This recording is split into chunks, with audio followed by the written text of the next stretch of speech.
আসসালামু আলাইকুম, ভালো থাকবেন। আমরা আমাদের মুরাপাড়া জমিদার মঠের বাড়ি, আমাদের সঙ্গে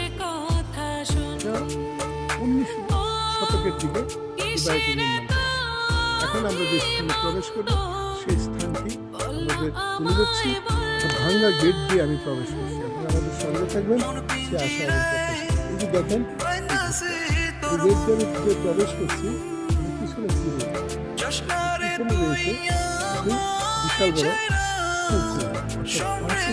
একর জমির উপরে কিন্তু এই জমি আমাদের সামনে সংক্ষেপে তুলে ধরছি আমি। এই যে দেখতে পাচ্ছেন এই অংশটা, এটা বাড়ির একটু পূর্ব দিকে এই অংশটা রয়েছে। এখানে একটি পুকুর আপনারা দেখছেন, এই যে পুকুর, বিশাল আকারের এই পুকুরটি নির্মাণ। এই ভবন